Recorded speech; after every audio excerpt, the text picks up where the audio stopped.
ரொம்ப கிரிஞ்சா போதும். சரி, இந்த கமெண்ட்ஸ் எல்லாம் வாசிப்போம்.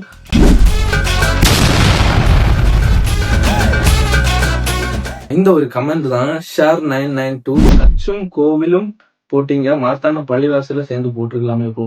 ஐம் ரியலி சாரி ப்ரோ, நான் அது எடுக்கல. அது ஏன் மிஸ்டேக் தான், ஏன் தப்பு தான். நம்ம எல்லாருமே ஒண்ணு மண்ணா இருக்கிறோம். நான் எந்த வீடியோ எடுத்தாலும் பள்ளிவாசலும் எடுப்பேன். ஆனா இங்க பள்ளிவாசல் எடுக்கல. It's really sorry, it's my mistake. அடுத்த வீடியோல கண்டிப்பா நான் மார்த்தாண்டம் வீடியோ பண்ணும்போது ஃபர்ஸ்ட் அந்த பள்ளிவாசல் வச்சுதான் போடுவேன்.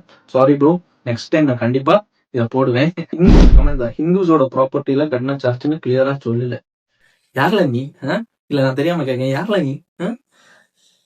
ஒரு சர்ச்சு கட்டி அது ஒரு ஃபேமஸ் ஆகி, இப்போ கோவில் நம்ம கட்டி ஃபேமஸ் ஆயிருக்கோம். ஹிந்துவோட ப்ராப்பர்ட்டின்னு நீ என்ன சர்வேலிஸ்டோ இல்லைன்னா சாமி சரணம், நான் மாலையிட்டு இருக்கேன்.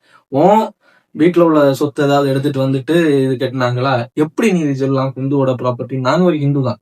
பட் இது நீ வைக்கிற தப்பு. ஏதாவது ஒரு ப்ரூஃப் ஏதாவது இருக்கணும். இல்ல ஹிந்துவோட ப்ராப்பர்ட்டி, அந்த ப்ராப்பர்ட்டி, இந்த ப்ராப்பர்ட்டின்னு ஒரு 9-7-8-7 செய்யணும். ஷுவர், காலேஜ் படிக்கும்போது லீவ்ல பஸ்ல ஊருக்கு வரும்போது காவல் கிணறு தாண்டினா உடனே ஒரு ஃபீலிங். எஸ்சிடிசி பஸ்ல ஜன்னல்ல கொஞ்சம் ஓப்பன் பண்ணி வைக்கும்போது ஒரு இதமான காத்து நம்ம டிஸ்ட்ரிக்ட் வேற இல்லாத feeling. Yeah, I also experience. நானும் திருநெல்வேலியில வரும்போது அந்த காவல் கிணறு தாண்டுமோ அது வேற ஒரு ஃபீல்ல இருக்கும்போது நம்ம காவல் கிணறு தாண்டும் போது it's will give another feeling and mother town அப்படிதான் இருக்கும்னு சொல்லிட்டு ஒரு ஃபீலிங் கொடுக்கும்.